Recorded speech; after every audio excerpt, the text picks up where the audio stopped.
Đại ca xem thế nào chứ em ngồi với đại ca 2 tiếng rồi không có con nào cắn. Đói mà sáng đến giờ. Từ từ mà hôm rồi ngồi 2 tiếng 1 phút rồi cắn. Từ từ nó cắn bây giờ này.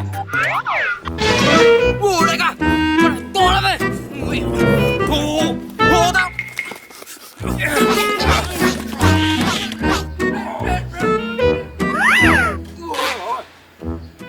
Đại ca, con cá 30 cân của đại ca này à? Tao cậu thì lên giờ được cái rác này à? Rác à? Vứt để cậu tiếp nhanh. Vứt mày. Đói quá.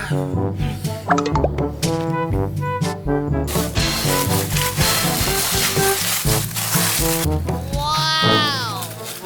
Ê, thanh long này sao của cậu to thế? Của tớ á, không được to như cậu kìa. Ngon. À mà nhưng mà bây giờ không có rau của thanh long là gì đâu. Cậu cứ không muốn rau à? Thế về đấy, để tớ về lấy rau cho. Ở đây đợi nhá. Nghe nhá.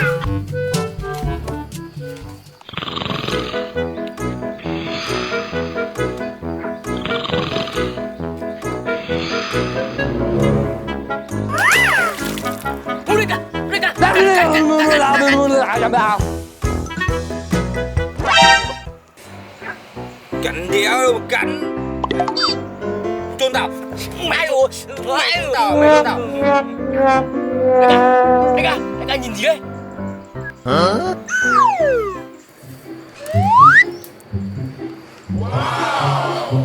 Còn thanh long ngon thế. Đợi mỗi nè, để ăn thôi. Ngọt quá.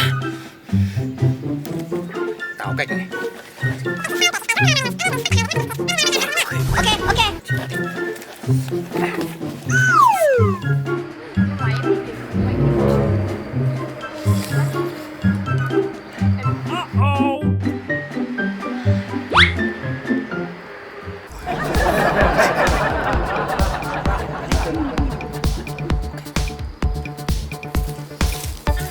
Ôi.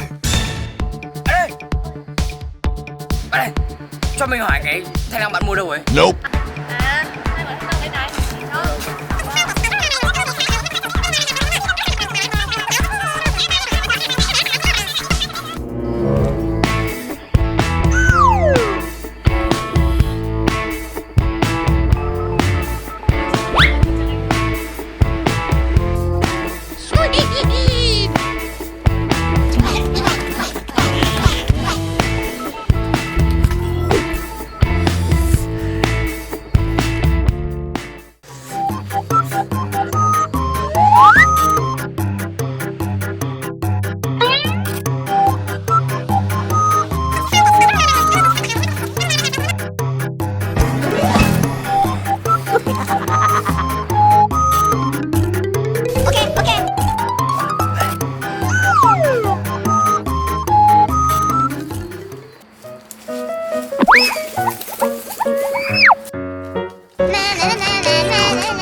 Chị ơi, xin lỗi nhá.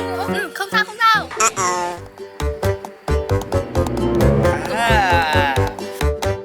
Cho mượn dao bổ vào thanh long.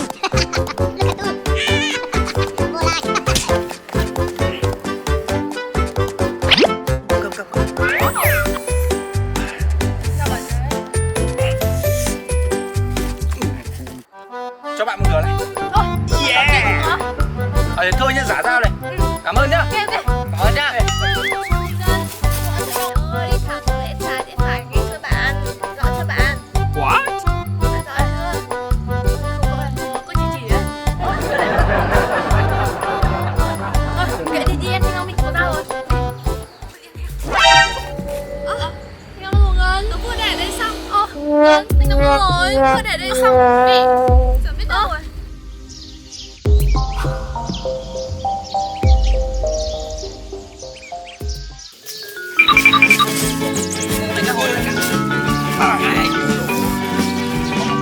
Quá bắt.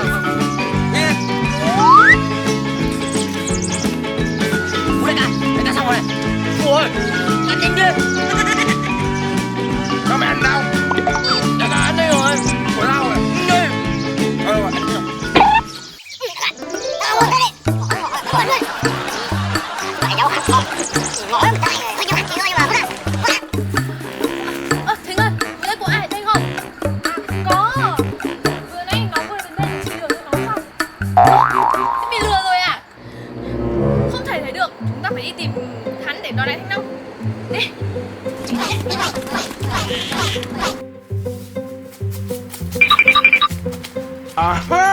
Đấy ơi, chúng ta phải lấy súng đi trả thù.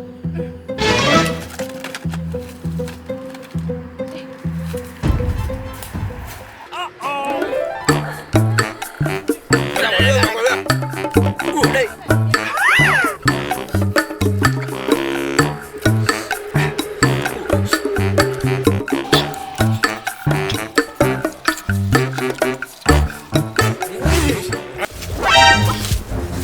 Nào ném này. Tớ cũng bị ném này.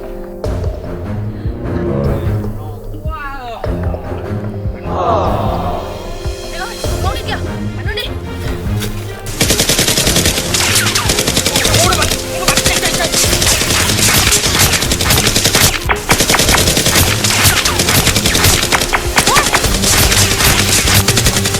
À, dám chạy à? Đi đâu?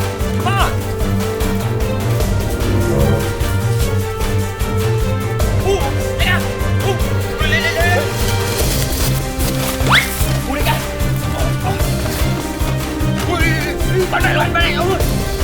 Come on.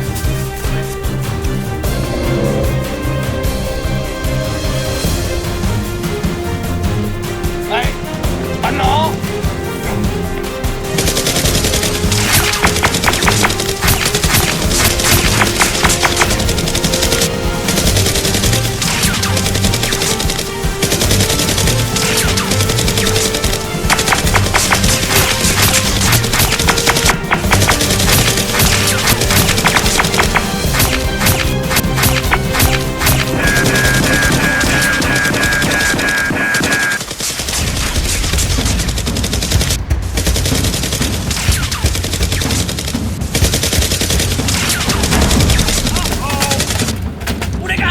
Đại ca không bắn à? Hết bé đã rồi.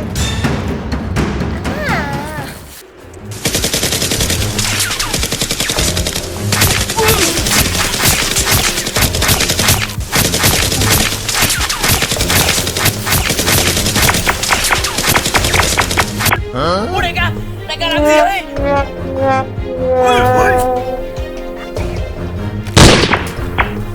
Ui. Ai? Đi. Come on.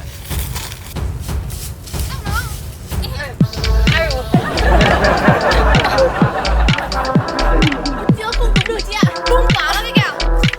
Đứng lại, nhanh lên. Mày mang tiền đây. Ui chị ơi, em không có tiền à? Chị không có tiền. Ai? Lấy đâu có à? Em không có thật. Ai ủa, chị ơi đau quá. Em làm gì có tiền gì. Mày không bao giờ tao bắn chết trai rồi mày. Em